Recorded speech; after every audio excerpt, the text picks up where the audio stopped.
অ্যামস্টারডামে রথযাত্রা প্রত্যেকবারই হয়। এবার আমরাও চলে গেছিলাম সেই রথ দেখতে।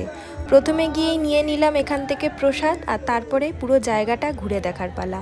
ইসকন অ্যামস্টারডাম থেকে এই রথযাত্রাটা অর্গানাইজ করা হয়, আর এই দিনই ওখান থেকে এই অ্যামস্টারডাম ড্যাম স্কোয়ার অবধি রথটাকে টেনে আনা হয়। একদিকে রথ আর অন্যদিকে স্টেজে কীর্তন আর বিভিন্ন ধরনের অনুষ্ঠানও চলে, আর সাথে এখান থেকে প্রসাদও দেয়া হয়। রথযাত্রার সাথে জড়িয়ে থাকে রথের মেলা, তো এখানেও কিছু কিছু স্টল বসেছিল যেখানে ইন্ডিয়ান অনেক ধরনের জিনিস পাওয়া যাচ্ছিল, এমনকি মেহেন্দিরও দোকান ছিল, আর ছিল অনেক ধরনের পূজার সামগ্রীর দোকান।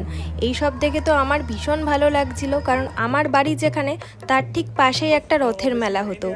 এইখানে এত ধরনের দোকান দেখে সেই স্মৃতি কিছুটা মনে পড়ে গেল। ড্যাম স্কোয়ারে সবসময় অনেক পায়রা দেখা যায়, দেখুন আজকেও কত পায়রা উড়ে চলছে। তো এবার আমরা দাঁড়াবো এখানের প্রসাদের লাইনে, আর লাইনে দাঁড়িয়ে দেখলাম পাশ থেকে একটা ভীষণ পুরানো ভিনটেজ ট্রামও যাচ্ছে। এখানের অ্যারেঞ্জমেন্ট কিন্তু খুব ভালো ছিল। লাইনে দাঁড়ানোর কিছুক্ষণ পর প্লেটও দিয়ে গেল, তারপর আমরা কিছুক্ষণ লাইনে দাঁড়িয়ে এক এক করে প্রসাদও নিয়ে নিলাম। প্রসাদ খুবই ভালো ছিল, আর এখান থেকে সবাইকে প্রসাদ দেয়া হচ্ছিল। আমরা যতক্ষণ এখানে ছিলাম প্রসাদ খাওয়ার লাইনটা কিন্তু ততটাই বড় ছিল। জানি রথযাত্রা অনেক দিন আগেই হয়ে গেছে, তবে এখানে উল্টো রথ পেরিয়ে যাওয়ারও এক সপ্তাহ পর রথযাত্রা পালন করা হলো।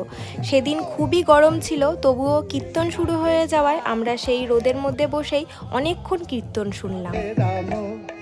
হরে রাম রাম রাম হরে হরে কৃষ্ণ কৃষ্ণ হরে হরে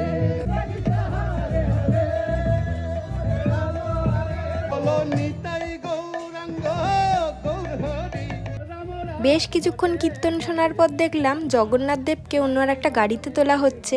পরে শুনলাম তারা সবাই মিলে এখন যাচ্ছে বেলজিয়ামের কোনো একটা জায়গায়। তাহলে আজকের এই ভিডিওটাও আমি এখানে শেষ করছি। সবাই খুব ভালো থাকবেন, টাটা।